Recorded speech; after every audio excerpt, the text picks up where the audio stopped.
Olá, olá, olá. Boa tarde a todas e todos. Felicidade estar aqui novamente pela terceira vez no dia, né? Prosseguindo com os trabalhos, né, do terceiro dia de quinto Semepex da PUC Minas C, o Seminário de Pesquisa, Ensino e Extensão, cujo tema central é a democracia e a diversidade em tempos de obscurantismo. Na tarde de hoje, nessa roda de conversa, nós vamos receber o professor Hugo Malone, meu grande amigo, e também um grande amigo meu, professor Luiz Dolabella, que em instantes vai estar conosco aqui também.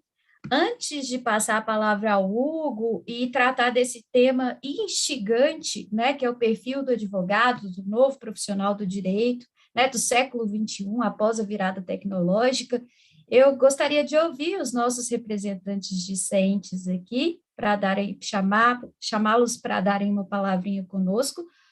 O aluno, quase já ex-aluno, Cláudio Mendonça, e o Fabrício Emanuel, que estão nos acompanhando aqui mais uma vez, né, porque são monitores da linha de processo, gostam muito da temática, e a virada tecnológica tem tudo a ver com os processos, os procedimentos, o fenômeno da análise do processo sob a perspectiva macroestrutural das litigiosidades. Então, eu fiz questão de chamá-los aqui para poder debater um pouco conosco na tarde de hoje. Cláudio, está com a palavra, fique à vontade. Boa tarde, pessoal. Boa tarde, professora Camila, boa tarde, professor Malone, ao Fabrício. Agradecer novamente o convite de estar aqui hoje novamente e animado para esse evento de hoje. Tenho certeza que vamos aprender bastante. Isso aí.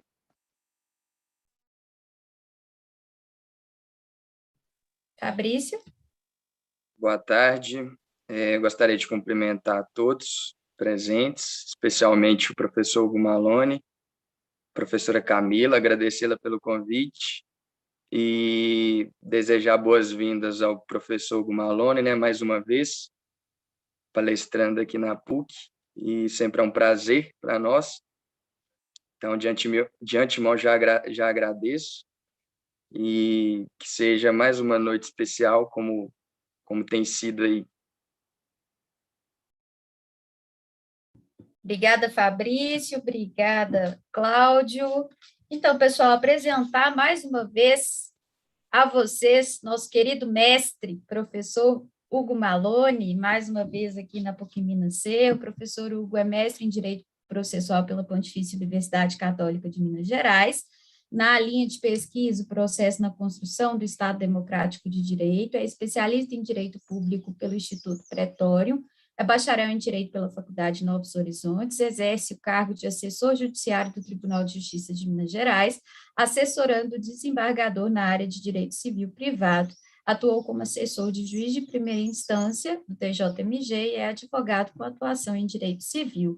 Além de tudo isso, professor Hugo Malone é autor de um recentíssimo livro publicado chamado Manual da Justiça Digital, compreendendo as Online Dispute Resolution e os tribunais online, que eu estou lendo, maravilhoso, fruto de uma pesquisa super densa do professor Hugo, que ele conseguiu transformar numa linguagem super acessível para todo mundo ler. Então, fica a recomendação de leitura e aquisição lá no site da editora Yuspodvan. Aproveita que tem vários cupons de desconto. Então, aqui já fazendo merchan, professor Hugo, né? Fica à vontade, Hugo. Você quer compartilhar a tela? Quer, né? Na verdade, você está usando. Não precisa, não. Eu Beleza. aqui. Fica à vontade, Hugo. É um prazer mais uma vez. Obrigado, Camila. Obrigado. Obrigado aí pela propaganda do livro. A gente vai pensar já na possibilidade de te contratar para trabalhar com a gente a partir de agora. Mas, basicamente, eu gostaria de dar boa tarde, quase boa noite, que já no meu relógio, a todo mundo que está nos assistindo, aos alunos, alunas, professores, toda a comunidade da PUC-Cerro. É sempre um prazer, né, estar aqui na PUC-Cerro. E, como a gente bem sabe, a PUC é nossa casa, né? Então, a gente já está há algum tempo na PUC, então a gente sempre fica muito feliz e também fica muito à vontade quando é convidado para falar em qualquer uma das unidades da PUC, ainda que ainda estejamos falando à distância, né? Acho que o contato vai ser melhor ainda quando pudermos voltar a fazer essas exposições presenciais. Acredito que não demoraremos muito a isso, né, Camila? E minha felicidade é maior ainda por estar participando dessa vez desse evento, que é o Cinepex, que é o principal evento aqui da PUC-Cerro, né, pelo que eu levantei com os meus colegas, e que eu achei bastante interessante a forma como o professor Gil abordou o evento, como ele me explicou o que seria esse evento. Ele falou, Hugo, o principal desse evento é dar foco para os estudantes. Então, assim, minha presença aqui é mais para brilhantar o que vocês estão fazendo do que mesmo para dar foco para a minha exposição. Então, assim, parabéns a vocês por esses dias de evento. Imagino quanto tem sido duro, né, Camila? Organizar um evento de uma semana nos 3 turnos. Então, coragem aí para você. Então, por isso tudo, eu agradeço o convite, a confiança, todo o corpo docente na pessoa da professora Camila, que é uma grande amiga minha, na pessoa do professor Gil e de todos os alunos aqui representados pelo Cláudio e pelo Fabrício. Cumprimento também todos os professores, todas as professoras, alunos e alunas que vão participar e que já participaram desse evento. Eu desejo que todos vocês tenham uma semana de muitas trocas e conhecimento mesmo. E, bom, eu fui convidado para vir aqui hoje falar sobre um tema que me é muito caro, não só pelo fato de estar relacionado ao meu tema de estudo, mas por ser um tema muito atual, então chama muita atenção. É um tema que vem despertando a atenção de muita gente importante no Brasil, que é falar sobre o perfil do advogado, o perfil do profissional do direito após a virada tecnológica. Então, antes de falar especificamente sobre esse tema, é preciso a gente entender rapidamente o movimento pelo qual a gente está passando no direito. Então, eu peço licença aqui a vocês para fazer uma breve apresentação, ainda que o formato da nossa conversa hoje seja uma roda, só para fazer uma pequena introdução aqui, eu gostaria de falar para vocês um pouco sobre o que vem sendo chamado de virada tecnológica no direito, e bem assim como sobre o movimento da Online Dispute Resolution, que está estritamente relacionado a essa virada tecnológica. Como todos vocês sabem, não é nenhuma novidade mais que essas discussões sobre os impactos da tecnologia, dos algoritmos, da inteligência artificial, estão cada vez mais presentes no nosso dia a dia. E muitas dessas discussões, elas demonstram justamente os perigos que as tecnologias podem trazer. Vejam aí, por exemplo, que naquele documentário O Dilema das Redes, disponível na Netflix, foi demonstrado como os algoritmos são utilizados para modificar comportamento de usuários, para criar bolhas algorítmicas e para captar e lucrar com os dados dos usuários sem que haja qualquer transparência sobre isso. Há também um outro documentário, também disponível na Netflix, chamado Era dos Dados. E esse é muito interessante porque, num dos episódios da Era dos Dados, eles mostram como o Tinder, que é um aplicativo usado massivamente aí no mundo, como é que ele acumulou em 4 anos cerca de 800 páginas de dados de uma usuária só, apenas uma usuária. E, para a gente ficar mais assustado ainda, esses dados incluíam a localização das interações que ela tinha no aplicativo e até os textos completos das conversas que ela mantinha. Isso é assustador. Só que mais preocupante, mais importante do que isso ainda é a utilização de dados coletados nas redes sociais para fins eleitorais, como foi mostrado no documentário Privacidade Hackeada, e está em vias de ser utilizado novamente na próxima eleição. Então, assim, as instituições responsáveis pelo processo eleitoral já estão muito preocupadas com isso. Vídeo, por exemplo, o julgamento do TSE da semana retrasada. E quando a gente pensa na aplicação da tecnologia no direito processual, o raciocínio é o mesmo. Ou seja, nós temos muitos benefícios para usufruir dessa conexão entre tecnologia e direito, porque a tecnologia ela traz muita eficiência às formas como nós tratamos nossos conflitos. Mas nós temos que tomar cuidado com os riscos que nós corremos a partir disso. Eu lembro quando eu me formei, lá em 2011, para esse pessoal que está estudando hoje, já parece ser uma década, um período bem distante, né? São 10 anos já passados. Mas quando eu formei, a gente não pensava ainda muito em utilizar computador para entender conteúdo de um documento, ou para propor uma minuta de decisão, propor uma minuta de uma petição. Eu lembro que em 2012, foi o ano que eu parei de advogar, a tecnologia que auxiliava a gente no escritório era uma ferramenta de preenchimento de formulários do Word. Acredito que os alunos daqui que estão nos assistindo hoje nem conhecem essa ferramenta, mas basicamente nós tratávamos de um certo tipo, de alguns tipos de ação repetitiva, que basicamente o nosso trabalho era alterar poucos dados, como nome, dados dos contratos do cliente, etc. Então, para não ter que revisar toda a peça, essa ferramentinha do Word, como eu disse para vocês, ela nos ajudava a preencher os campos editáveis. Isso já nos fazia ganhar bastante tempo.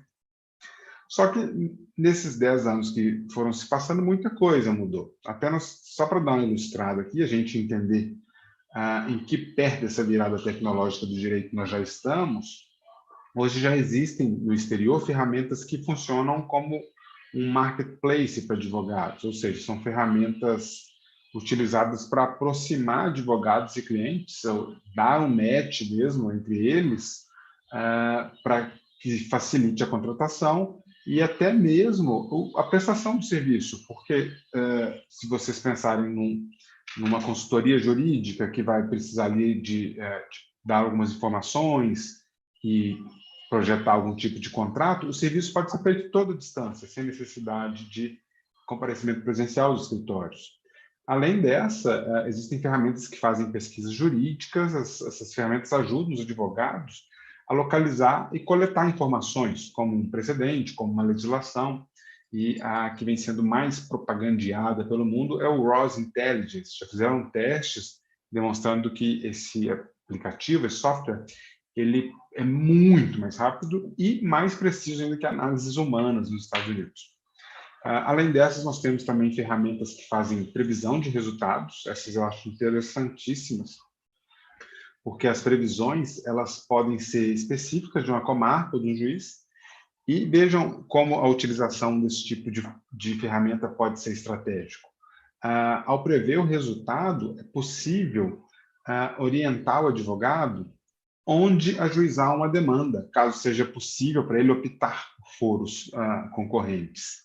E essas previsões ajudam também os advogados a formularem propostas mais vantajosas de acordo, porque eles já sabem qual a probabilidade do juiz decidir de determinada forma e até mesmo qual a média de valor aplicado numa indenização, por exemplo, por cada juiz.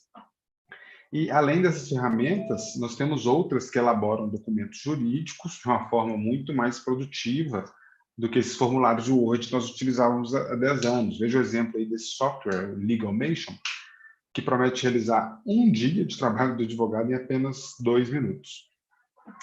E, por fim, como exemplo,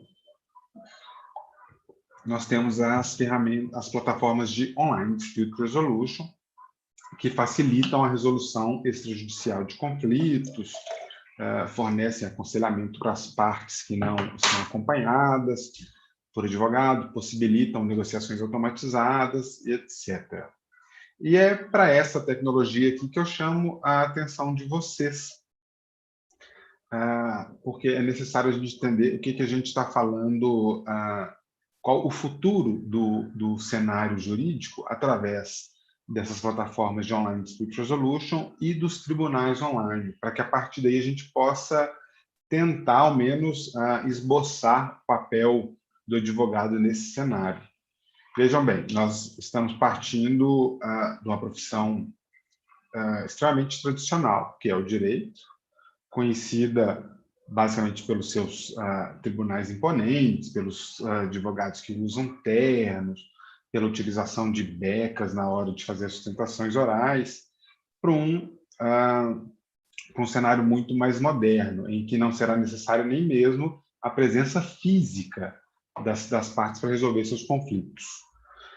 E aí que entra Online Dispute Resolution. De uma forma muito ampla aqui, até pela limitação de tempo, já que não é o nosso objetivo hoje, nós podemos entender que uma ODR ou uma ODR, eu sempre falo ODR usando mesmo a pronúncia em português, mas a Online Dispute Resolution, ela é qualquer uso de tecnologia para resolver conflitos.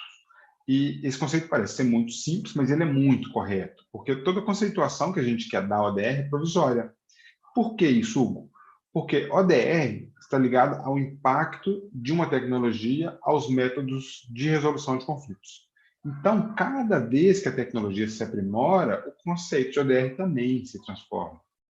É por isso que lá no início da ODR, nos anos 90, não era possível visualizar aplicações mais específicas da tecnologia para resolver conflitos. Mas hoje, cada vez mais, esse conceito vem se expandindo.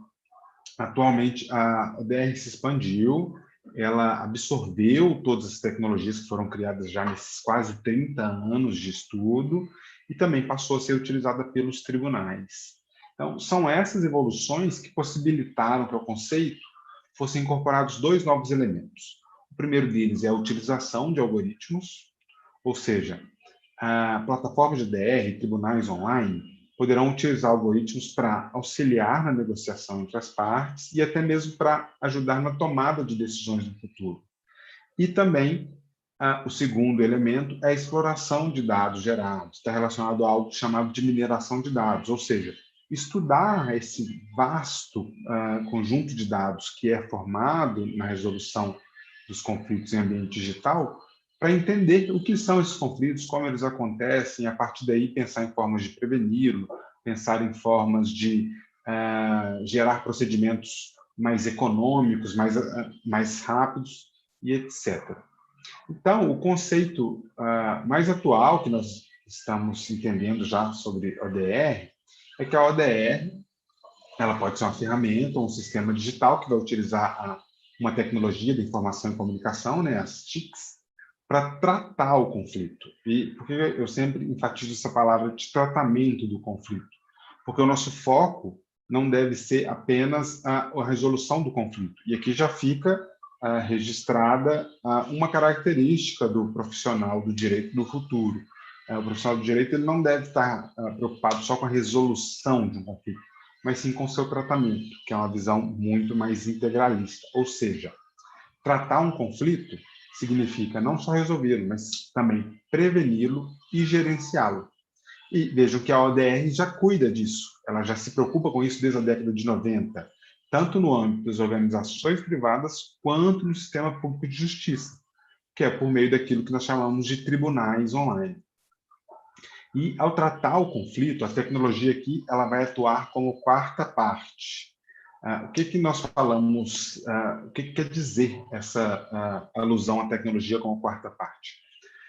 Os estudos sobre a DR, sobre tribunais online, eles qualificam a tecnologia não como um elemento de substituição da parte.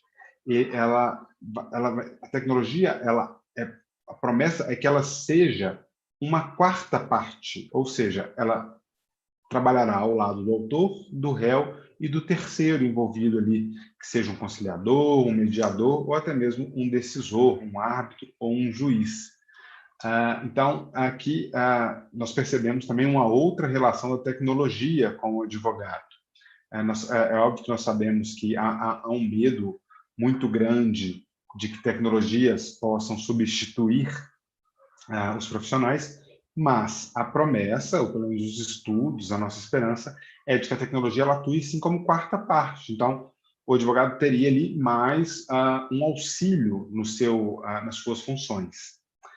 E só para finalizar essa parte aqui do conceito da ODR, só para vocês terem uma ideia de o que ela pode fazer na prática, a tecnologia pode ser utilizada numa resolução online para implementar mecanismos facilitadores, ou seja, promover uma mediação online. Isso que nós estamos fazendo aqui agora é um mecanismo facilitador, que nós podemos fazer uma reunião à distância. Eu estou de Belo Horizonte, vocês estão lá em Cerro, eu imagino que tem alunos em suas cidades, tudo através da tecnologia. Mas também é possível pensar em mecanismos consultivos, como autoajuda, e até mesmo mecanismos decisórios, como arbitragem, como a realização de julgamentos online e por algoritmos. E são essas possibilidades, somadas já à utilização dos algoritmos, que eu falei para vocês, que podem auxiliar na negociação ou na tomada de decisões, que fazem com que a ODR não se trate de uma mera reprodução online das técnicas já existentes, porque a promessa da ODR é, de fato, transformar as técnicas que nós temos de tratar os conflitos. E é preciso que uma questão fique bem clara. Quando nós estamos falando em ODR, nós não estamos pensando simplesmente em transportar o procedimento do papel para o meio eletrônico, como nós fizemos no PJE. A ODR ela é um campo novo de conhecimento que busca novas formas de resolver conflitos através da tecnologia. Esse aqui, pessoal, é basicamente um panorama muito conceitual da ODR, dos tribunais online, para vocês entenderem como os estudos que estão sendo feitos estão propondo esse tipo de aplicação da tecnologia. Ou seja, já se propõe que seria possível conduzir um processo à distância, e isso para a gente já é algo bem real, com a possibilidade de negociações e decisões automatizadas, além da possibilidade de estudar os dados gerados nos procedimentos para pensar em formas de prevenção de conflitos, formas de entender os conflitos. Ou seja, esse é um mundo ideal, bem provável de existir daqui a alguns anos, mas ele não existe ainda na prática plenamente. Então, é importante a gente perceber como esses institutos vêm se desenvolvendo na prática. E para a gente conseguir entender a ODR de uma forma mais prática, mais palpável, nós podemos analisar aqui as plataformas que já existem. Vejam bem que, como a ODR começou lá na década de 90, nas organizações privadas, os gigantes do comércio, o eBay, o Alibaba, eles já possuem plataformas bem avançadas de resolução de conflitos. E por que eu falo que elas são avançadas?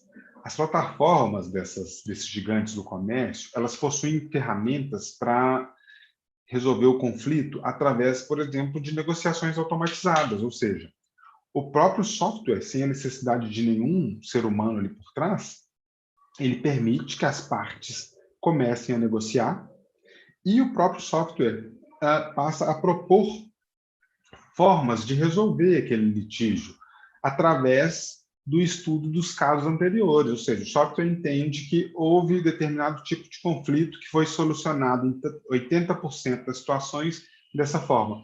Então, ele propõe a mesma solução. Se as partes aceitarem, temos a resolução. E ainda no âmbito privado, além dessas plataformas, a mais conhecida mundialmente é o Moldria. Embora ela seja estrangeira, ela já está vindo no Brasil. Vejam aí que esse é um prospecto já da propaganda sendo feita no Brasil para vender o Moldria aqui para as empresas e tribunais. Basicamente, o Moldria é uma plataforma que é formada por módulos que podem ser adaptados à realidade de qualquer empresa, ou seja, sua empresa quer trabalhar só com módulo de autoajuda, tá? Ela contrata só módulo de autoajuda. Sua empresa quer fornecer autoajuda para os seus usuários, mas também quer fornecer esse módulo de negociação automatizada. Então, é possível você utilizar esses dois módulos em conjunto. Para vocês terem uma ideia básica do funcionamento, o Moldria, que é essa plataforma que pode ser utilizada por qualquer empresa, ele é capaz de, sozinho, sem a necessidade de uma análise de um ser humano por trás, o próprio software já diagnostica o problema por meio da tecnologia e possibilita que as partes façam sua negociação online. Só se for necessário, se não houver acordo, que é permitida o ingresso do mediador. E, ao final, os usuários são encaminhados para avaliar o resultado obtido, porque as plataformas de ODR, os tribunais online, valorizam muito o que nós chamamos de experiência do usuário. Então, é necessário que se realize avaliações constantes.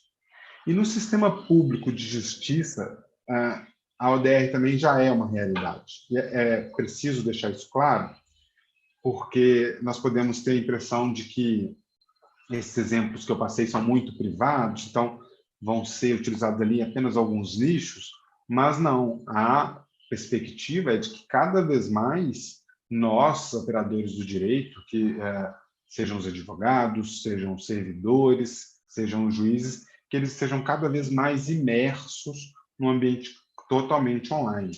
Vejam que no Canadá, nós temos o maior exemplo de tribunal online existente no mundo, que é o chamado Civil Resolution Tribunal, ou CRT.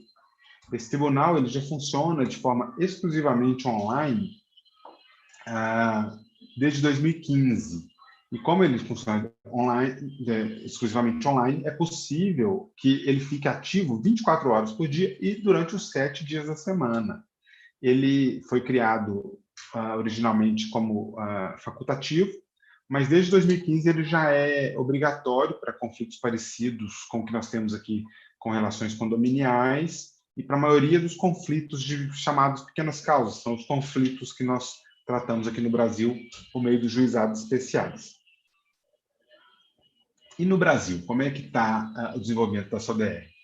Eu sempre digo que a ODR aqui está numa fase muito inicial, porque o exemplo mais famoso que nós temos é essa plataforma que é consumidor.gov.br.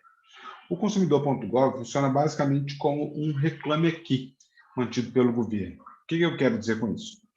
Essa plataforma ela permite que os consumidores formalizem suas reclamações contra empresas que já estão cadastradas na plataforma e as empresas respondem. A partir daí, elas negociam e podem obter acordos extrajudiciais.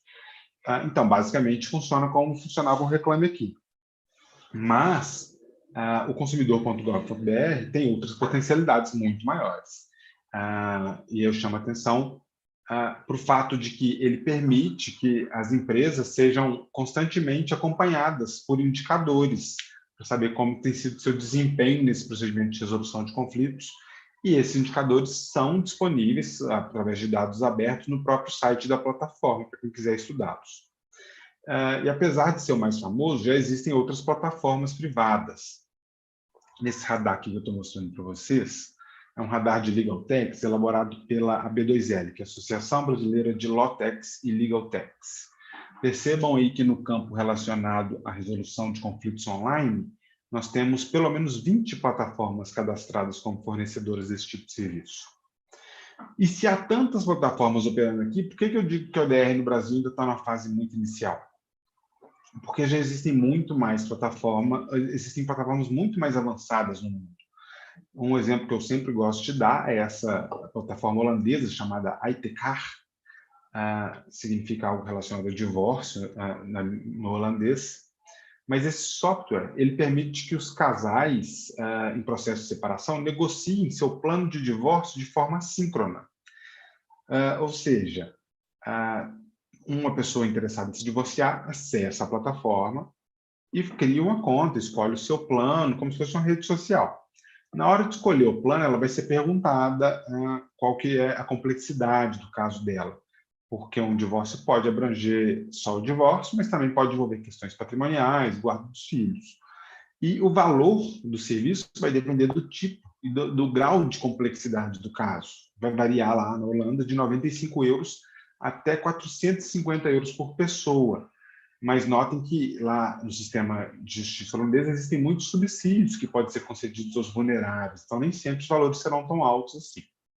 E quando a outra parte aceita o convite, os dois preenchem um formulário online. E aqui que está a parte interessante. Com base nas respostas das partes desse formulário online, a própria plataforma faz sugestões de divisão de bem, de guarda dos filhos, e submete as partes para que elas decidam, porque todas as plataformas de ADR, elas garantem a autonomia das partes, ou seja, a solução ali criada pelo software não é imposta, mas sim decidida pelas partes. E se ao final as partes entrarem em acordo, o plano de divórcio é revisado por um advogado e enviado ao tribunal para homologação. Então, é por isso que eu falo que ainda no Brasil nós estamos numa fase inicial, porque nós temos já exemplos mais avançados no mundo. Mas, de qualquer maneira, ainda que nós estejamos numa fase inicial, a tendência é que essas plataformas de online dispute resolution no âmbito privado, ou quando já tratamos do sistema público de justiça dos tribunais online, a tendência é que elas se desenvolvam bastante nos próximos anos. Afinal, nesses últimos 2 anos, nós passamos por esse movimento de aceleração forçada da digitalização do judiciário por causa da triste pandemia pela qual nós passamos. Vejam, por exemplo, que o CNJ instituiu aqui já o juízo 100% digital, permitindo a realização de todos os atos de um procedimento judicial de forma online, desde que as partes concordem com isso.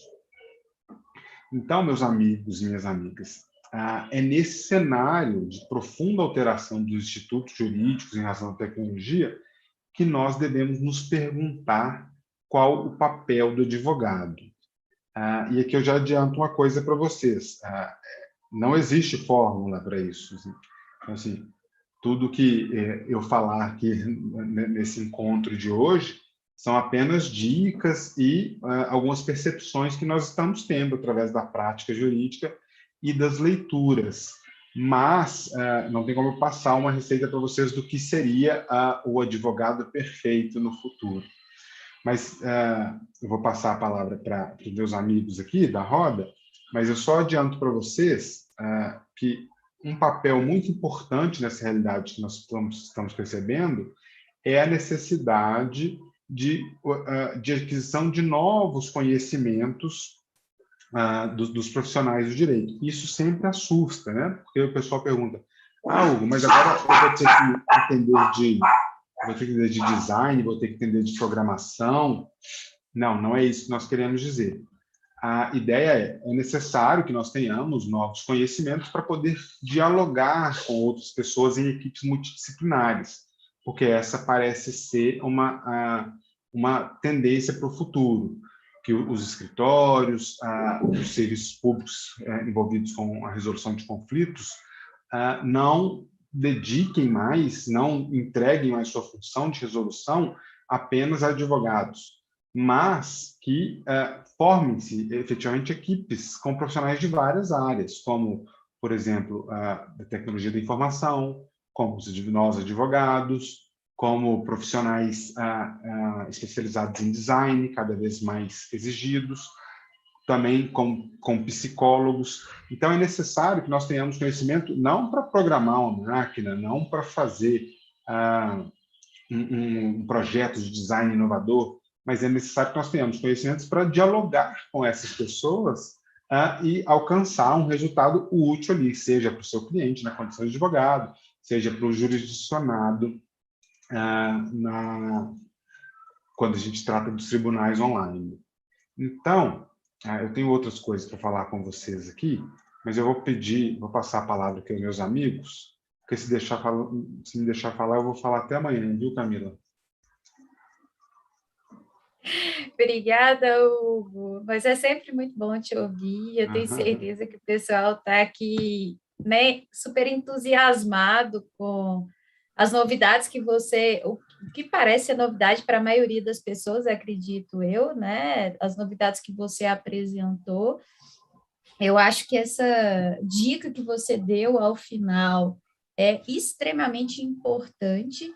Dentre as habilidades exigidas, acredito eu, do profissional do futuro, a possibilidade de trabalhar em equipes multidisciplinares e procurar conhecimentos, uma formação, né, transdisciplinar que possa oferecer uma expansão de horizontes para o profissional, para além da técnica, para além da dogmática, que eu acho que é algo que a gente busca fornecer ao discente aqui na PUC-Ser, né, falando, os meninos não vão me deixar mentir, né, a gente sempre busca ofertar horizontes mais ampliados aí para permitir a formação que atenda a esse perfil. E, querendo ou não, essa busca de ampliação de novos horizontes vai fornecer uma série de habilidades com as quais o advogado não está habituado a trabalhar, né? E aqui a gente vai ouvir o Luí agora, que eu acho que vai trazer uma contribuição interessante, porque o Hugo é um estudioso vocês devem ter percebido, né, tem uma longa e vasta pesquisa a respeito da virada tecnológica, do emprego de tecnologia no sistema público e privado de resolução e tratamento de conflitos, de gestão de conflitos, e o Luiz é um sujeito, né, que além de ter uma formação interdisciplinar, transdisciplinar, interessante também, é um sujeito que tem colocado a mão na massa, digamos assim, né, que tem feito experimentos de emprego de tecnologia na advocacia. Então, eu acho que ele vai passar para vocês um pouco dessa percepção de como algumas dessas ferramentas que foram apresentadas pelo Hugo aqui têm se aplicado, né, na prática e têm funcionado, se elas têm dado certo, se elas não têm. O Luiz sempre foi um sujeito muito interessado em inovações, né, sempre procurando aí se atualizar. E aí, por que eu conheço tanto o Luiz? Deixa eu apresentar o Luiz para vocês. O Luiz Dolabella, além de um grande amigo meu, gente, foi meu colega de graduação, nós fizemos estágio juntos, lá nos idos de 2008 e ficamos juntos até aproximadamente 2011, né, Luiz, trabalhando juntos no escritório. E o Luiz, atualmente, além de um grande amigo, é advogado especialista em direito desportivo, direito das famílias, consumidor e bancário, é pós-graduado em conciliação e mediação de conflitos, é associado ao Instituto Brasileiro de Direito das Famílias, é certificado em mediação familiar, inteligência emocional, comunicação não violenta e negociação, e atualmente está cursando a MBA em advocacia de alta performance pela Pontifícia Universidade Católica de Minas Gerais. E a maior qualidade do Luiz é ser meu amigo. Brincadeira, viu, gente? Está com a palavra, Luiz, fique à vontade. É um prazer recebê-lo aqui na PUC Cerro e a palavra é sua. Prazer é meu, Camila. Nossa amizade muito me orgulha. Agradeço o convite que você e o Gil me fizeram. Certamente falar depois do relator, do Hugo, é uma tremenda injustiça comigo, mas vamos tentar. Como você bem disse, Camila, somos das antigas, né? E a advocacia que a gente conhecia lá atrás, ela é totalmente diferente dos dias atuais. Não preparei uma apresentação como o Hugo, não tenho essa capacidade, também não sou professor, sou um advogado militante, vamos assim dizer. Mas, fazendo uma rápida pesquisa, eu vi uma coisa interessante, que em 1929, o Tribunal Criminal de Minas Gerais anulou uma sentença porque ela não foi escrita à mão pelo juiz, e sim datilografada. Então, olha que ponto estamos chegando. E aí, quando se fala em virada tecnológica do direito, hoje eu estive aqui de Belo Horizonte, em Uberlândia, Jaíba, Contagem, várias, Frutal. Eu fiz 10 audiências do meu escritório. E isso é um facilitador para os advogados.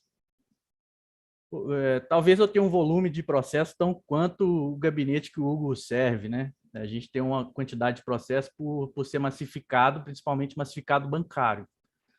E sem a tecnologia, talvez seria humanamente impossível conduzir uma carteira tão grande. A tecnologia nos auxilia nisso. E aí vem um dado interessante do juiz auxiliar da presidência do TJ do Rio, que ele disse, durante a pandemia, que a justiça evoluiu 8 anos na gestão do digital no intervalo de 30 dias. Seja pela virtualização de todos os processos, pela realização de audiências, julgamentos virtuais. E aí, certamente, a forma de advogar, quando eu me formei, é diferente da forma de se advogar nos dias atuais. E um dia, quando eu acordei, é como se a advocacia tivesse mudado da noite para o dia, como se o direito tivesse sido reinventado. O advogado técnico talvez já não sirva mais, aquele que é só técnico. Você precisa de novas valências. O advogado antigo como eu, ele deve se reinventar. Se ele não se reinventar, ele vai perder a própria competitividade. E aí o Hugo trouxe informações relevantes e apresentou sistemas relevantes. E grande parte desses sistemas que o Hugo apresentou, a gente tem aqui no escritório. A gente tem um sistema de elaboração de defesas. O advogado ele consegue, em 5 minutos, fazer uma defesa para determinado cliente nosso. A gente chama de robô. Então, esse robô ele busca todas as informações do cliente, ele já identifica qual o contrato que o cliente está reclamando, ele identifica prescrição, decadência, eventuais incompetências do juízo, qualquer preliminar que você possa imaginar. E isso otimiza o trabalho do advogado e criam teses tão boas quanto um ser humano iria realizar. A gente tem sistemas de gerenciamento de risco, prevenção, controle de resultados, que vão permitir aos advogados de escritórios uma tomada de decisão com geração de valor para o cliente, evitando riscos e custos desnecessários, inclusive judiciais. Temos sistemas de monitoramento, que aqui a gente chama de jurimetria propriamente dito, que faz a análise diária da performance da carteira dos nossos clientes e indica todos os números que a gente possa imaginar. Se determinado juiz a gente ganha ou perde mais, determinada comarca, qual o valor de condenação. Ele faz uma análise completa de tudo, inclusive por assunto, pela parte, pelo pedido. O Hugo falou de previsão de resultados. A gente tem esse sistema que aqui a gente chama de predição de resultados. Ele vai identificar os processos com maior risco de resultado desfavorável, vai trazer elementos quantitativos e qualitativos para decidir se nosso cliente vai litigar, se ele vai com aquele processo até o fim, ou ele vai tentar um acordo. E esse sistema de predição de resultado, inclusive, traz a previsão de quando o processo será sentenciado. O que é sensacional. Eu consigo trabalhar no período do ano, se eu vou ganhar mais processo ou vou perder, informar meu cliente qual a expectativa da sua carteira, e ele consegue fazer um provisionamento de valores, que é um sistema sensacional e todo advogado deveria, no mínimo, ter. A gente não mais espera a intimação da sentença para poder atuar. Quando o juiz, talvez, mal disponibilizou a sentença no PJE, a gente já conhece essa sentença. E aí, quando a gente fala desses mecanismos de modernidade, é engraçado porque nós temos um robô que faz a captura de ações. Quando a parte distribui o processo, pelo CNPJ dos nossos clientes, a gente consegue capturar essa ação distribuída. E muitos juízes se sentem, às vezes, ofendidos porque a gente apresentou a defesa antes do despacho inicial dele. E eles não conseguem entender como a gente teve ciência daquela ação. E já tive despachos desaforados de que o advogado apresentou defesa sem sequer ser chamado no processo. Mas, às vezes, a gente apresenta a defesa porque a gente já tem todos os elementos, a gente tem segurança na defesa e talvez esperar a citação, o despacho inicial, é apenas perda de tempo para o escritório, para os advogados. Então, quando se fala em modernidade, tem que modernizar todos os lados, porque as ferramentas que os advogados usam e possuem é para o advogado focar no essencial e na sua atividade. E é como eu disse, é modernizar para não perder a competitividade. E aí, quando você me chama para conversar sobre virada tecnológica do direito, eu me pergunto qual é o foco da virada tecnológica? O foco é o processo judicial em si ou o foco é o cliente? A gente trata a virada tecnológica aqui no escritório com foco no cliente. O cliente, cada vez mais, ele tem que ter uma experiência com o serviço que o advogado presta. Esteja você preparado para isso ou não. O cliente é do advogado, mas ele vive num mundo que ele pede comida pelo celular, ele pede transporte pelo celular.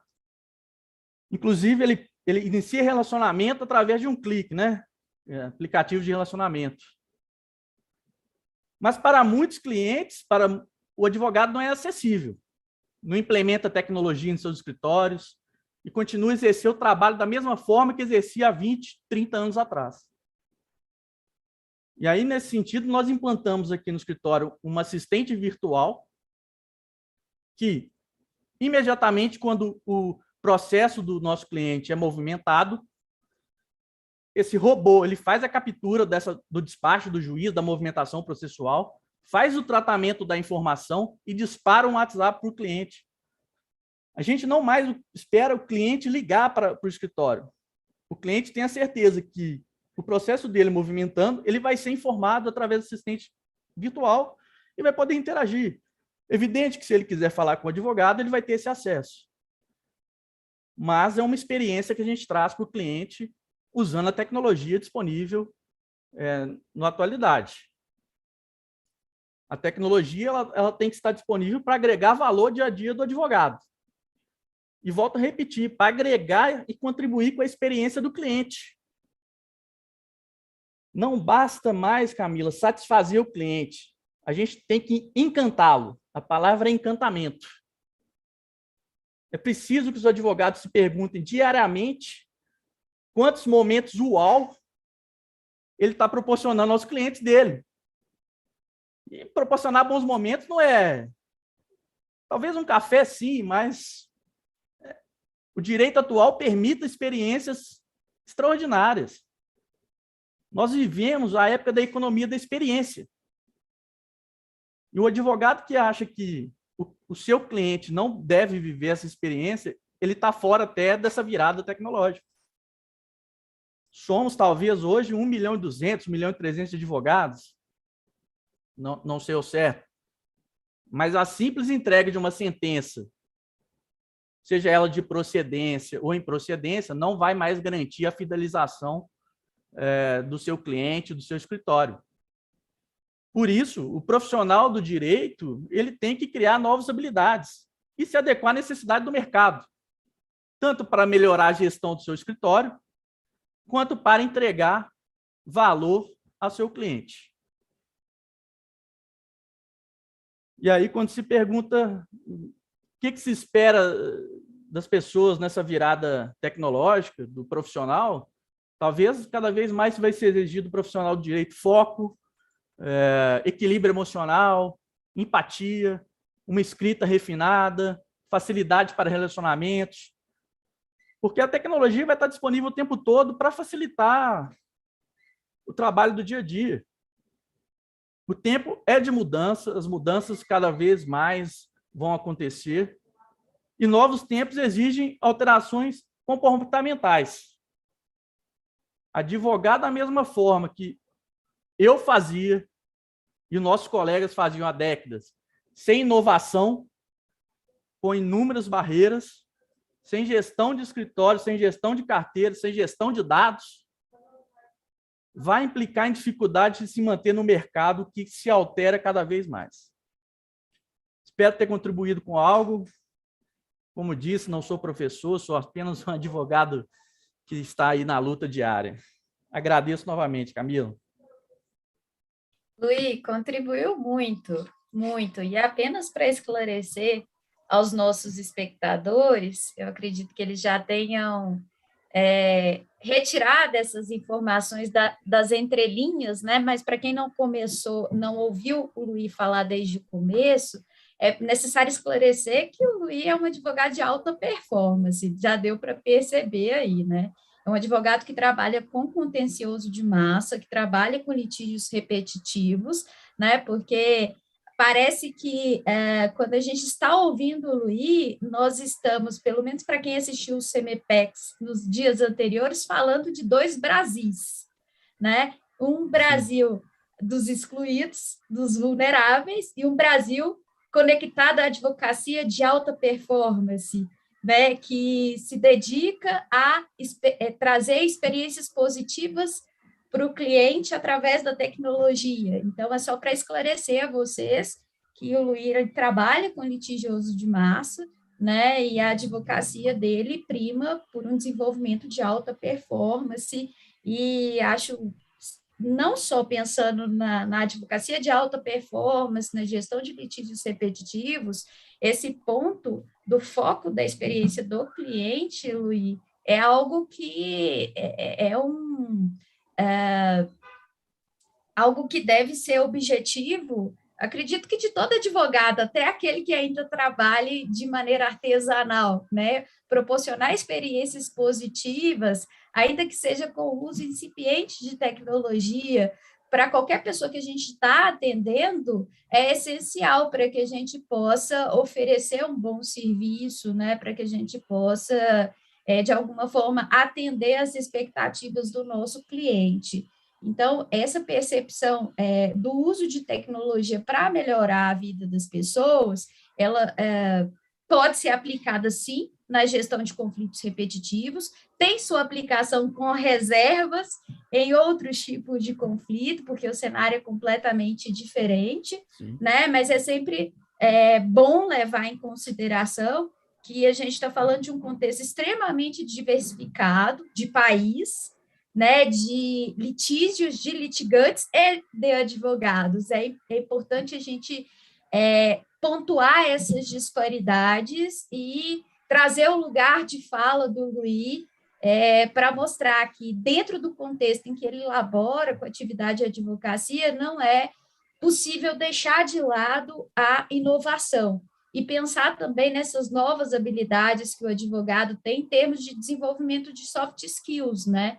Porque vocês viram aí uma série de exemplos que o Luiz deu em que a máquina acaba substituindo aquele serviço que era muito artesanal do advogado, redigir petições, né, dele, enfim, fazer uma previsão também muito artesanal dos resultados dos julgamentos, para saber como é que ele vai se manifestar no sentido de convencer um determinado juiz X ou Y em tal sentido ou não, né? Isso tudo passa a ser uma habilidade substituível, né, por ferramentas que trabalham com IA ou não, né? Então, a gente precisa desenvolver cada vez mais habilidades que são humanas, né? Para que a gente possa trabalhar com um diferencial que até o momento não pode ser substituído por inteligência artificial, por sistema inteligente, etc. Né? Então, eu acho que esse foco nas habilidades envolvendo soft skills,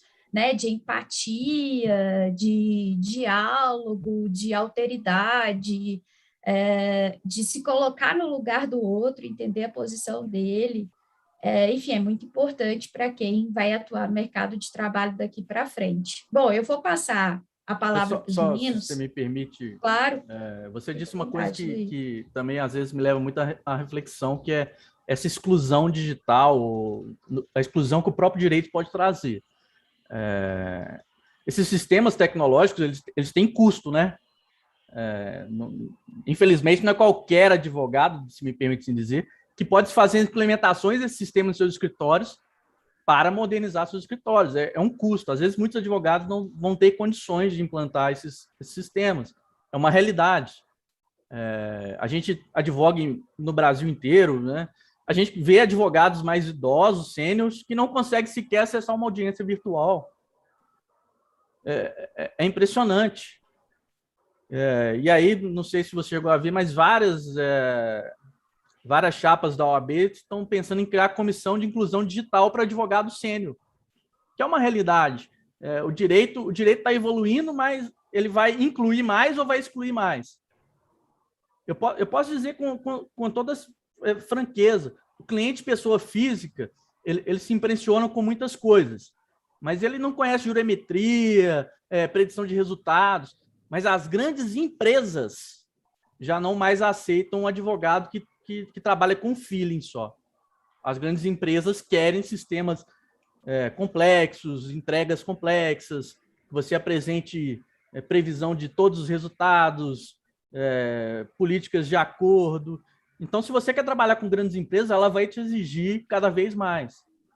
E aí a gente pode ser que crie cada vez mais uma exclusão de mercado quando você pega 1.200.000 advogados. E é muito interessante isso, Camila. Boa noite, Luiz. Eu não tinha, quando eu comecei, não tinha te visto, me desculpe.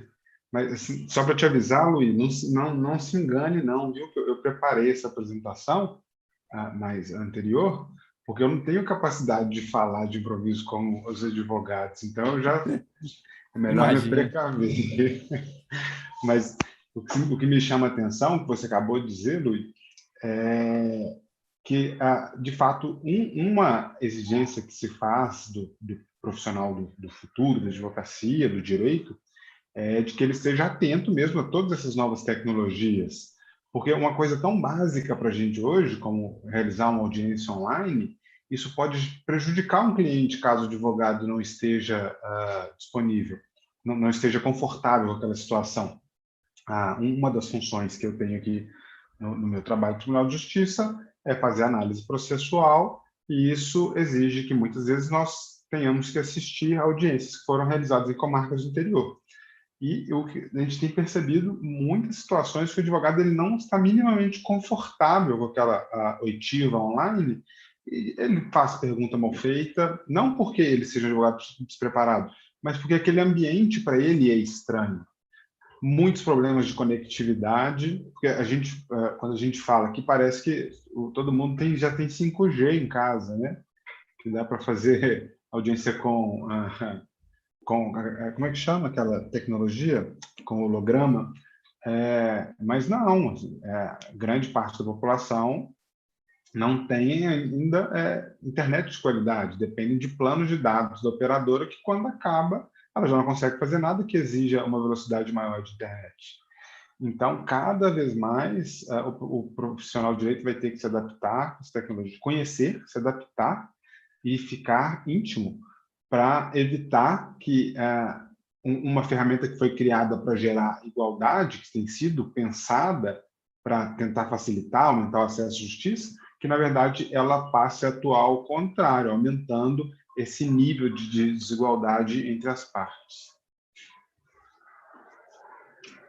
É exatamente isso. O meu grande temor, né, considerando a realidade brasileira, em que o acesso à tecnologia ainda é muito precário, o índice de alfabetização digital e de alfabetização sistêmica é muito grande ainda, né? As pessoas não conseguem entender minimamente o que elas escrevem, né? A gente consegue ver isso, o que elas escrevem, não, o que escrevem para elas, né? A gente consegue perceber isso muito lidando com população de baixa renda, população vulnerável, segurado especial, trabalhador rural. Você não consegue se comunicar nem por WhatsApp, você tem que gravar áudio, né? E aqui, enfim, o que torna a própria comunicação bastante difícil, né? Porque a linguagem parece ser outra. Então, eu fico muito com medo, muito receosa, né, desse cenário de emprego de tecnologia importar uma espécie de distopia de litigância, num fortalecimento cada vez maior de litigantes habituais, né, de uma advocacia de alta performance preparada para o patrocínio de grandes empresas, né, de pessoas que podem arcar com os custos desses sistemas todos que os meninos apresentaram para vocês, e do pobre coitado do advogado, que advoga para pessoa física e que não tem condição de investir nesse aporte tecnológico necessário para o desenvolvimento de uma advocacia de alta performance. E aí eu fico pensando, por exemplo, no direito previdenciário, né, onde a gente tem a AGU de um lado e o pobre coitado de um aposentado, de um segurado especial, de um sujeito, né, pessoa física, que às vezes é defendido por um advogado sênior, né, bastante antigo, que exerce uma advocacia artesanal, que não tem como arcar com os custos para se preparar para enfrentar esse novo mercado de trabalho. Enfim, eu quero muito, e inclusive o Hugo sabe disso, e alguns daqui sabem também, que é a minha pesquisa de doutorado, quero defender o emprego de tecnologia para aprimorar, né, e ampliar a porta de entrada e a porta de saída do sistema de justiça, né? Acredito que a tecnologia seja uma ferramenta valiosa para trazer resultados melhores para o nosso sistema, mas tudo isso precisa ser enxergado com muitas e muitas e muitas reservas, né, considerando toda essa realidade concreta de experiências e de vivências distintas e de territórios muito diversos que a gente tem dentro do Brasil, né, muitos Brasis em um Brasil. Bom, Eu vou passar a palavra para os nossos queridos aqui, alunos Fabrício e Cláudio, para que eles possam fazer suas considerações para o Hugo, para o Luí, para que a gente possa encaminhar o nosso debate. Cláudio, fica à vontade. Então, boa noite, Luí, que não estava no começo do evento. Eu ia perguntar exatamente sobre os custos da implementação dessas ferramentas, né? Só que aí você mesmo já trouxe, a Camila complementou, assim como o professor Hugo Malone. Mas, enfim, eu tenho um questionamento no sentido de que estamos falando, tudo bem, a tecnologia vai ser implementada. Eu também defendo isso, defendi na minha monografia e pretendo pesquisar isso no meu mestrado. E aí nós falamos, mas tem que ser aplicada com muito cuidado. E, ao mesmo tempo, a gente vê esse processo todo que vai acabar deteriorando o ensino do direito, que já é deteriorado. E aí, quem que vai ver como vai se dar essa aplicação tecnológica? Lógico, eu estou me propondo a ver, só que eu acho que sozinho não faço nada. Assim, vocês também estão se propondo a ver. Mas, enfim, a gente está falando de um cenário Brasil, né? Quem é que vai dizer o limite dessa tecnologia? Vai ter alguém para dizer esse limite? É essa a minha provocação. Excelente, Cláudio. Pessoal, vou até aproveitar aqui, porque o professor Gil fez uma intervenção aqui no chat, mais ou menos semelhante ao ponto levantado pelo Cláudio. Ele coloca assim: esse é um ponto significativo, como pensar o acesso à justiça nesse contexto de direito tão atravessado por inteligência artificial e pela alta tecnologia. Gostaria de fazer uma pergunta: como os palestrantes Hugo e Luí veem o ensino jurídico hoje? Ele está desatualizado com as novas demandas colocadas ao profissional do direito? Em caso negativo, possuem sugestões? Enfim, que é mais ou menos, né, o Cláudio fez uma articulação com o ensino jurídico aí, e aí o Gil pergunta, né, será que é possível se pensar numa virada tecnológica impactando o ensino jurídico? Né, que impactos ela traria para a formação do estudante de direito? O Cláudio perguntou de custo, e aí eu lembrei de uma colocação do Hugo. Será que a gente vai ter que saber de programação, de design? Bom, Cláudio, a gente faz alguns projetos de visual law aqui no escritório, que esses projetos saíram entre 15 a 20 mil reais, para você ter uma ideia de custo de um projeto de visual law. E aí o que o Hugo disse, eu, Luí, não tenho qualquer afinidade com design, e muito menos com tecnologia muito de programação. Então, a gente traz para o escritório designers, e designers que fazem trabalhos voltados para advogados, e isso tem um custo. E para cada cliente é um custo desse. Esses programas de monitoramento, de processo, de predição de resultados, de comparação de performance, de carteira e de processos, eu posso te falar que ele me custa por processo R$2 por mês. Só que a gente está falando num volume considerável de processo, né? E, infelizmente, essas empresas não fornecem esse serviço para baixas carteiras. Então, raramente você vai conseguir fechar um pacote com uma empresa dessa de 100 processos, que te daria um custo de R$200 mês. Eles querem trabalhar com carteiras grandes para poder faturar. Então, o custo médio é R$2 por processo. E aí a gente está falando de uma carteira significativa que torna o custo para um escritório alto, né?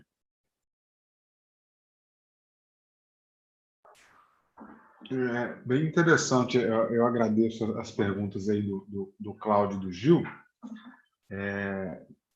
Obrigado, Luí, por responder essas que realmente eu não teria a menor condição de opinar agora, mas eu vi que o Cláudio está preocupado um pouco com a questão do limite, né, da tecnologia, e já o Gil, nosso colega, professor da PUC-Cerro, preocupado com o impacto disso no ensino. Em relação à questão do limite, Cláudio, assim, é uma coisa muito complicada. De fato, nós precisamos pensar em balizas mínimas para o uso da tecnologia, da inteligência artificial, não só no direito, em toda a sociedade. Tem, por exemplo, os carros autônomos agora. E isso vem sendo feito no Brasil, pelo menos pelo CNJ. O CNJ tem a resolução 332 do ano passado, que tem justamente o objetivo de criar diretrizes éticas básicas para o uso de modelos de inteligência artificial no direito. Então, assim, a possibilidade que a gente tem de limitação é uma possibilidade legislativa, que seria até melhor, mais democrática do que o CNJ. Mas também eu acho que a gente não pode se enganar, ser muito inocente com isso, porque é muito difícil regulamentar tecnologia.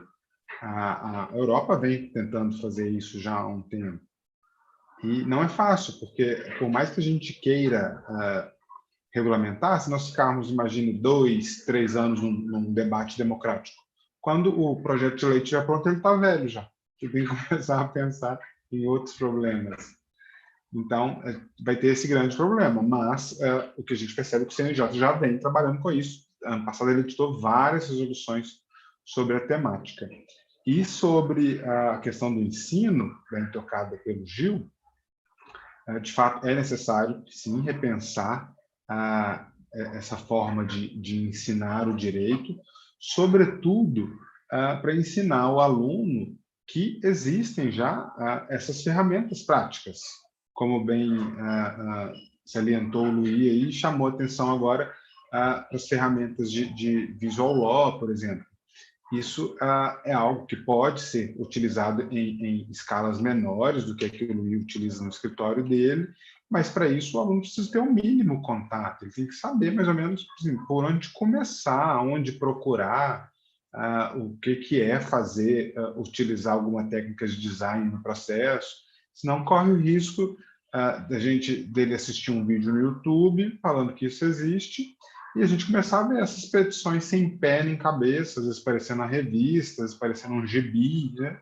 Um quadrinho, porque o aluno até tentou, ele estava preocupado, ele estava atento à tecnologia, mas faltou um substrato mínimo para ele.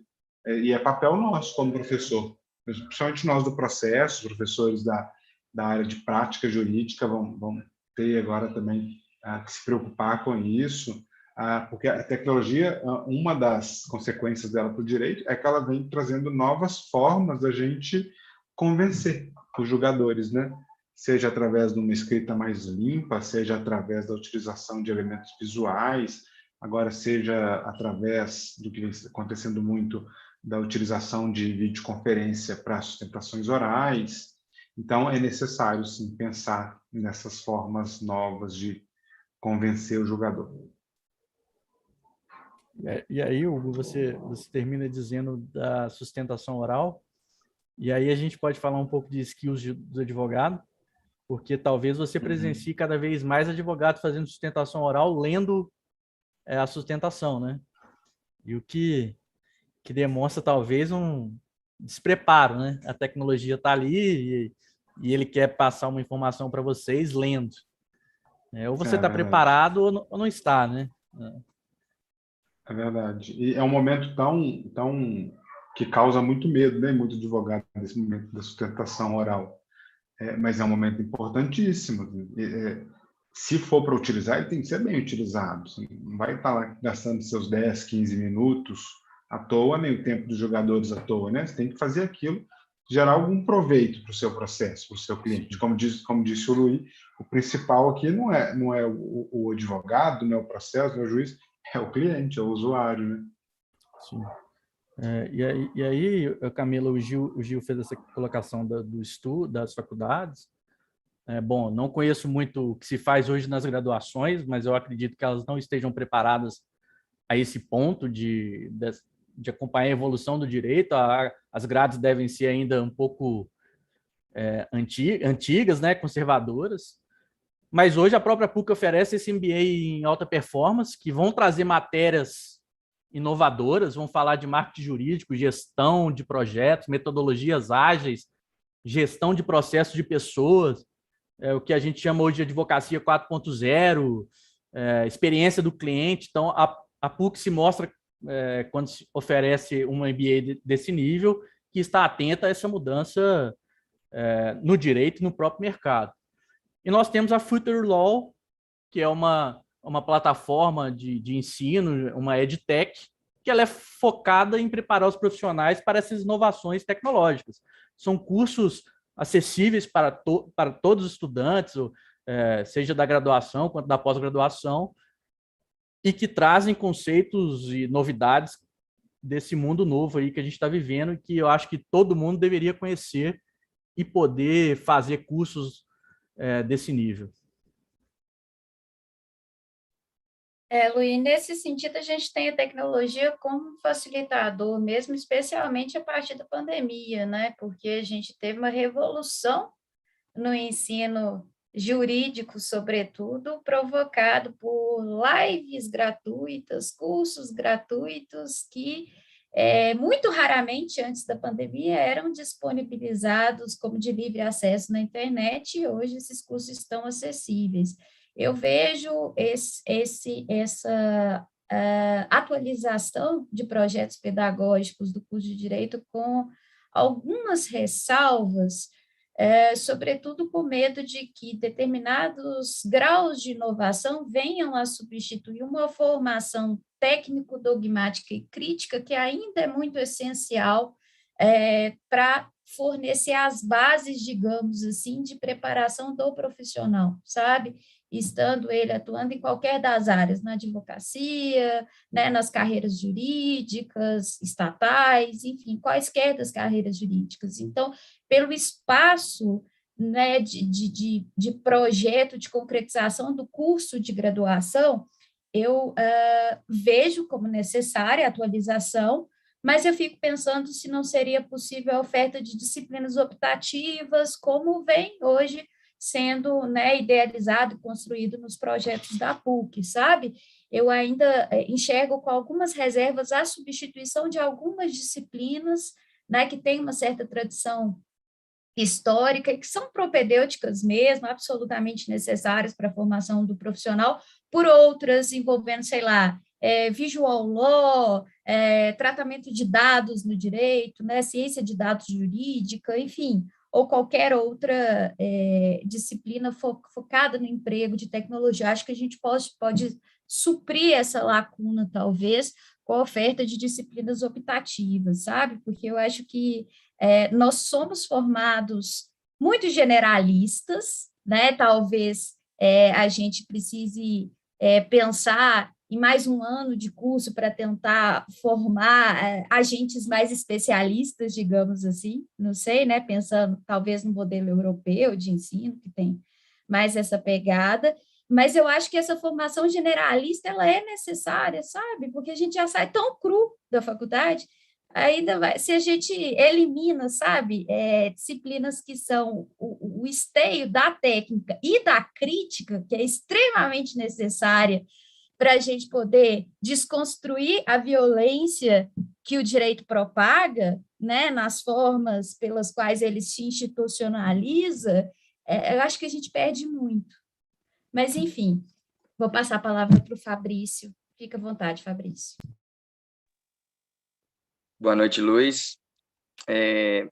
Eu fico pensando e intrigado nesse traço característico da modernidade, e especialmente da virada tecnológica, que é essa hipervelocidade, né? O professor Hugo Malone citou uma tecnologia, se eu não me engano, é holandesa, e o senhor me corrige, de realização de divórcios, né? De maneira virtual. E aí eu fico pensando mesmo nesse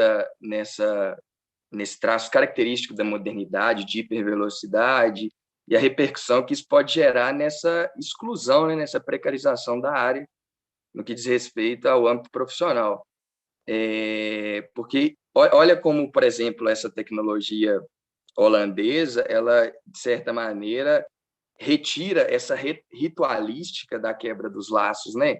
Antes existia uma dificuldade maior de se divorciar, digamos assim. Hoje a gente está podendo fazer isso até online, até mesmo online. Então, eu fico receoso parece que a gente está vivendo um ambiente distópico, e eu gostaria de ouvi-lo sobre isso também. Eu fico receoso com a repercussão disso exatamente no profissional do direito, como isso repercute no sentido de demandar o profissional de direito a acompanhar esse mundo hiperveloz, enfim, informatizado, como isso pode, de certa maneira, impactar, repercutir nessa precarização, nessa exclusão citada anteriormente, no âmbito profissional. Fabrício, sua pergunta é muito boa, assim, e muito difícil de ser respondida, sabe? Mas, assim, de fato, é uma realidade. As coisas estão cada vez mais aceleradas, né, nesse mundo hiperconectado em que nós vivemos. Um exemplo que eu dou sempre é a questão dos memes, né, das figurinhas, o tanto como é que isso pegou tão rápido, né? Não pegou porque é bobo, pegou porque passa uma mensagem de uma forma muito simples. Assim, hoje em dia, cada vez mais as pessoas elas têm essa exigência de absorver informações da forma mais rápida, seja num vídeo mais rápido, seja numa leitura mais resumida, e realmente a gente tem que tomar muito cuidado com o impacto disso para o direito, né? A gente não pode esquecer que o principal do profissional do direito, apesar de todas essas tecnologias, dessa preocupação de adquirir novos conhecimentos, o principal ainda vai ser dominar o direito, né? Não tem um espaço para nós pensarmos em ser mais modernos se não fizermos nossa parte muito bem feita. Todos esses advogados que vêm obtendo bastante êxito com a utilização de tecnologias, não é só por causa da tecnologia, eles são muito bons advogados, eles são bons técnicos. A gente vê advogados, às vezes, no Instagram fazendo propagandas. Você pode ter certeza que os bons advogados, eles têm essa base muito bem construída. E, além disso, como processualista que eu sou, principalmente por ter me formado na Faculdade Mineira de Direito e ter incorporado ali todos os conhecimentos que nós tivemos lá com o professor Rosemiro, o professor Bretas, o professor Dierre, que eu tenho certeza que a Camila passa para vocês na PUC-Cerro. O que a gente defende é que, de fato, a tecnologia no direito ela vai gerar inúmeros benefícios, porque ela vai contribuir para aumentar a eficiência do sistema. Mas a grande questão é que nós nunca podemos usar a tecnologia apenas com o objetivo de acelerar um procedimento, ou para reduzir o acervo de processo, ou para reduzir o tamanho das petições. O uso da tecnologia, na verdade, ele deve buscar, em primeiro lugar, garantir direitos fundamentais. E dentre esses direitos fundamentais, eu destaco aqueles que estão mais relacionados ao meu campo de atuação, que é o processo.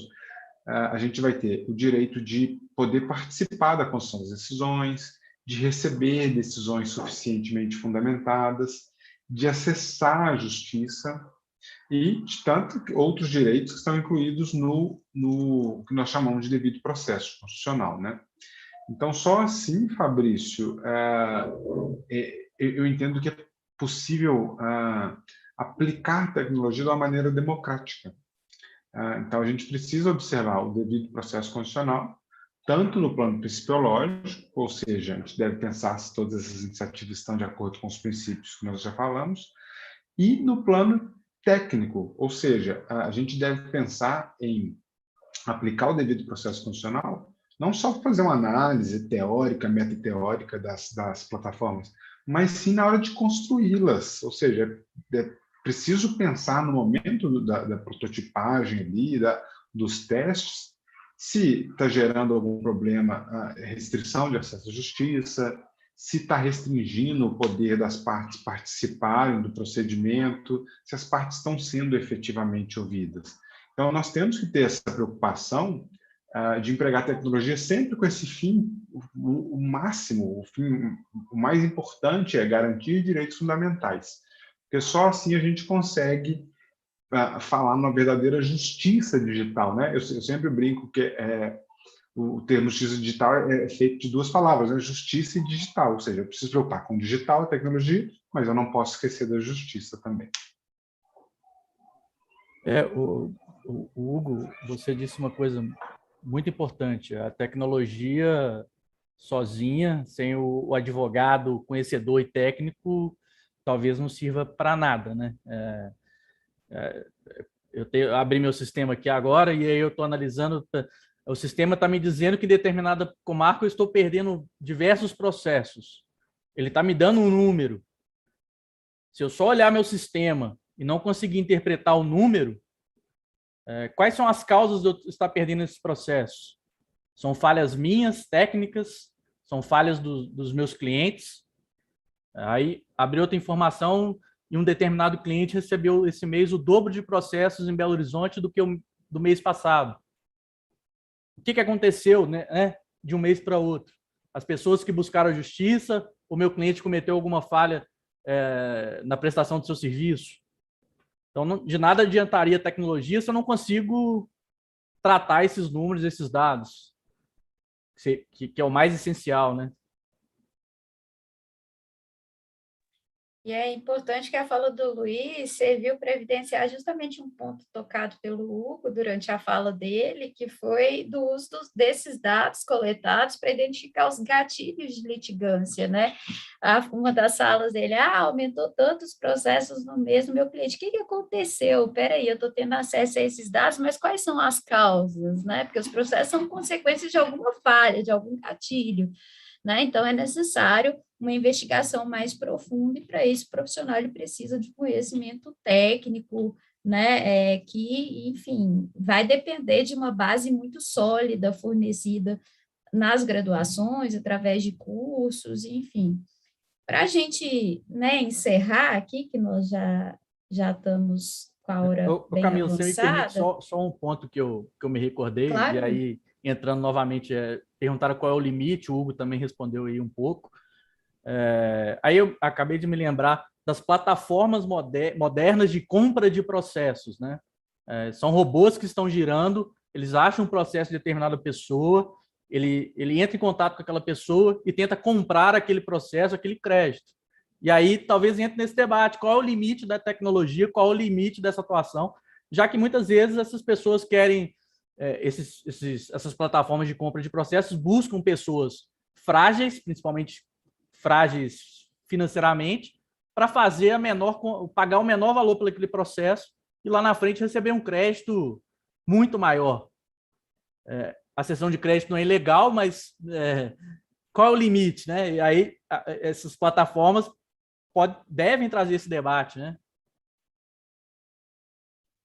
O problema todo da ética, né, Luiz? Outro dia a gente estava discutindo durante uma aula do professor Diele, a respeito da tentativa de modelagem de sistemas de ODR por determinados litigantes, e a gente falando muitas vezes do acesso privilegiado a determinados tipos de informação que o litigante pobrezinho, eventual, não tem acesso nenhum, né? E aí, pensando nessa desproporção que é resultado da realidade que a gente vivencia, né? E querendo ou não, a gente embutir elementos éticos para tentar refrear esse processo de emprego de tecnologia. A ética é uma experiência essencialmente humana, sabe? Ainda que eu consiga normatizar esses princípios, será que eu vou conseguir contingenciar a realidade, né, que nos massacra diariamente, que é opressora, que é desigual, que é díspare? Não sei, sabe? Enfim, é uma coisa que me traz bastante sofrimento, não tem resposta para isso. Acho que o grande desafio, como o Hugo colocou, é a gente tentar trabalhar com uma perspectiva que tente associar a garantia de direitos fundamentais com uma perspectiva de eficiência bastante distinta dessa eficiência meramente quantitativa, de celeridade, naquele viés, naquele recorte neoliberal, né, uma eficiência que importe em garantia de direitos fundamentais e que possa, querendo ou não, com o apoio também de formas físicas, ampliar a porta de entrada e angariar esforços para o aumento de qualidade dos resultados de saída do sistema de justiça, né? E é um desafio, a gente está aí para poder pesquisar, e eu acho que boas intenções não faltam, né? Por parte de todos que estão aqui nessa mesa virtual de hoje, o Hugo, o Luiz, o Cláudio também é um pesquisador focado nisso, Fabrício também sempre muito preocupado com as consequências desse processo todo, e, enfim, estamos juntos na luta para ver o que é possível fazer para angariar esforços para esse uso valioso aí, né, que possa trazer resultados positivos do emprego de tecnologia no sistema de justiça. É isso, pessoal, eu queria agradecer demais, vou passar a palavra para vocês encerrarem aqui, mais uma vez ao professor Hugo, por ter nos presenteado com essa exposição, espero que você volte mais vezes para a gente poder continuar esse diálogo aí, a gente tem que combinar o curso de Visual Law, né, e quem sabe a gente faz outra dobradinha com o Luiz aí, que está botando a mão na massa, né, Luiz, com Visual Law, já tem alguns modelos aí, está sabendo se funciona ou se não funciona, né, tem empregado isso, e mais uma vez, eu sei que o Hugo vai fazer propaganda, mas eu queria fazer propaganda mais uma vez, gente, porque compensa muito, tá? O Manual de Justiça Digital, do professor Hugo Malone, do professor Gelli Nunes, meu querido orientador, que está bravo comigo porque eu não estou na aula dele hoje, então estou fazendo propaganda aqui, né, do livro dos dois. E, Luiz, feliz demais de te receber aqui, tinha muito tempo que a gente não se via, espero que a gente possa se ver pessoalmente em breve, né? Fica meu abraço carinhoso a todos e muito obrigada, gente. Obrigada, Fabrício, obrigada, Cláudia, foi sensacional. Valeu, obrigado, Camila. Obrigado, agradeço a participação do Luiz, foi ótima. Eu acho que trouxe uns pontos muito, muito importantes dessa vivência do advogado no dia a dia, né? Então, parabéns, Luiz, por trazer esses pontos. Parabéns, Camila, por ter montado esse painel tão bem. Você teve muito cuidado na escolha. Obrigado, Gil, Fabrício, Cláudio. Cláudio e Fabrício, as portas lá do PPGD estão abertas para vocês quando vocês precisarem de alguma coisa. Fiquei sabendo, parece que um de vocês aí vai tentar o processo seletivo, então boa sorte para ser nosso colega no futuro. E só antes de me despedir, como a Camila disse aqui, vou só aproveitar a oportunidade para fazer uma propagandinha rápida, mas eu deixo indicação mais uma vez desse livro aqui, que é o Manual da Justiça Digital. O livro acabou de ser publicado, foi publicado no mês passado, foi escrito em coautoria com o professor Dierle, que é meu amigo, professor, foi meu orientador no mestrado, e eu tenho orgulho de dizer assim, que ele foi co-escrito com um professor que seguramente é a maior autoridade em processo e tecnologia no Brasil, que é o professor Dierle. Para quem tiver interesse em conhecer o livro, basta fazer a leitura desse código que está na tela, vocês vão ser direcionados já para a página da editora. Se tiverem alguma dificuldade de ler o código, só aumentar o brilho da tela, eu já testei no celular, já testei no computador e sempre dá certo, viu? Só não deu certo quando o brilho estava muito baixinho. Mas no livro vocês vão encontrar essas discussões atuais a respeito dos impactos da tecnologia no direito, além de ter exemplos práticos de como de alguns tribunais e algumas plataformas privadas no mundo vêm já usando tecnologia para resolver esses conflitos. Então, agradeço mais uma vez a audiência, parabéns à PUC-Cerro pelo evento, muito obrigado pela atenção dos alunos, das alunas, toda a comunidade PUC Minas. Foi um prazer estar com vocês hoje. Um grande abraço. Tchau, Luiz, tchau, Hugo, tchau, Fabrício, Cláudio, obrigada mais uma vez, boa noite.